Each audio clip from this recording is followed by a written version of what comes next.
আরজিকর কাণ্ডের প্রতিবাদে সামিল এবার দেশ জুড়ে চিকিৎসকেরা। আরজিকর কাণ্ডের প্রতিবাদ এবং কর্মরত মহিলা চিকিৎসক স্বাস্থ্যকর্মীদের নিরাপত্তা সুনিশ্চিত করতে শনিবার সমস্ত বহির্বিভাগ বন্ধ রেখে কর্মবিরতির ডাক দেয় আইএমএ।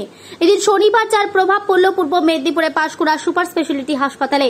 এদিন হাসপাতালে দেখা গেল পোস্টারের নো সেফটি নো ডিউটি এবং উই ওয়ান্ট জাস্টিস এমনই পোস্টার হাসপাতালে দেখা গেল। হাসপাতালের সমস্ত আউটডোর বিভাগ বন্ধ রাখা হয়েছে, তবে রোগীদের হয়রানি যাতে না হয় সেই কারণেই পাঁশকুড়া সুপার স্পেশালিটি হাসপাতালের এমার্জেন্সি বিভাগ খোলা রয়েছে।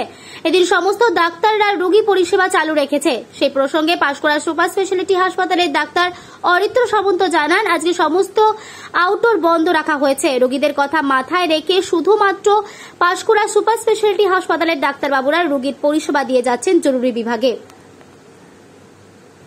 ব্যুরো রিপোর্ট, চ্যানেল 24 নাও, সত্য কথা সবার আগে। বলুন।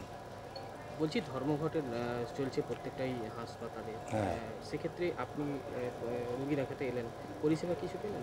আমার তো ভাবতেই পারিনি, অকল্পনীয়। আমি তো ভাবতে পারিনি, কারণ বিভিন্ন জায়গায় আমি যেখানে যেখানে মানে ফার্মাসি আছে সেখানে জিজ্ঞেস করেছিলাম যে বন্ধ। তারপর আমি কী করবো, নির্বাহী হসপিটালে এলাম। তা হসপিটালে দেখলাম ভালোই পরিষেবা পেলাম।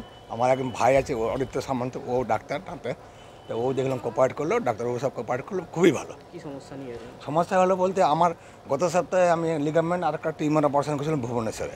তা গত সপ্তাহে শনিবার এসেছিলাম, রবিবার থেকে কন্টিনিউ জ্বর। তো ডাক্তারবাবুকে ওখানে ফোন করেছিলাম, ও বলছেন না এটা ভাইরাল ফিভার, ওটা লিগামেন্টের জন্য কোনো জ্বর নয়। তা আমি দেখানো 650 ক্যালপল খাওয়াচ্ছিলাম। তারপরে 6 দিনে না কমতে তখন আমরা একটু ভাবলাম না, একটু টেনশন লেগে গেলো, ওই জন্য আজকে নিয়ে এসেছি। হ্যাঁ, ইমার্জেন্সি ভর্তি করিনি। তখন আমার ডাক্তারবাবুর সঙ্গে দেখা করতে এসেছিলাম। ডাক্তারবাবু বললো ঠিক আছে, আজ তো আউটডোর বন্ধ, তুমি ইমার্জেন্সিতে নিয়ে আসো, আমি দেখে দেবো। ভেবেছিলেন যে ইমার্জেন্সিতে না না, ভাবিনি। এটাই জন্য খুব ভালো লাগছে আর কি। আমার নাম আশিস রাউত। কোথা থেকে আসছেন? আমি কেশাপাট। আমরা আজকে প্রতীকী ধর্মঘট যেটা স্ট্রাইক, সেটা পালন করছি। আমরা ওপিডি বন্ধ রেখেছি, কিন্তু এখানে এমার্জেন্সিতে আমরা সমস্ত রকমের পরিষেবা দিচ্ছি। কোনো ইনজুরি পেশেন্ট, এক্ষুনি একজন পেশেন্ট এসেছিলেন মাথা ফাটিয়ে, সে সমস্ত ক্ষেত্রেও আমরা ট্রিটমেন্ট করেছি। এবং অনেক পেশেন্টেরই খুব খারাপ কন্ডিশনের পেশেন্ট, প্রেগনেন্ট পেশেন্ট থেকে শুরু করে যা লেগেছে সমস্ত কিছুর পরিষেবা এখানে দেওয়া হচ্ছে। পরিষেবাতে আমাদের কোনো ঘাটতি নেই। যেটা অনেকে বলছে যে আমরা দেখছি না, রুগী ঘুরিয়ে দিচ্ছি, সেরকম আমরা নয়।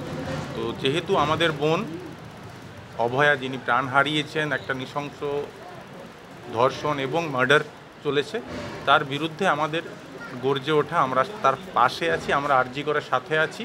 সেই কারণে আমাদের সমস্ত জিনিস, আমাদের সমস্ত পরিষেবা অন এমার্জেন্সি প্রক্রিয়াতে।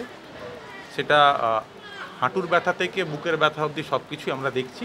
আমরা যত্ন সহকারে আমাদের ডাক্তারের দায়িত্ব পালন করছি। আমরা কোথাও এই জায়গা থেকে পিছিয়ে আসছি, যাতে সাধারণ মানুষ যেন হেনস্থা না হয়। যেটা বলা হচ্ছে আমরা মানুষকে হেনস্থা করছি, দেখছি না, সেটা আমরা করছি না। আমরা সব কিছু আপনারা দেখতে পাচ্ছেন, এখানে স্যারেরা দেখালে বুঝতে পারবেন সমস্ত পরিষেবা অন আছে।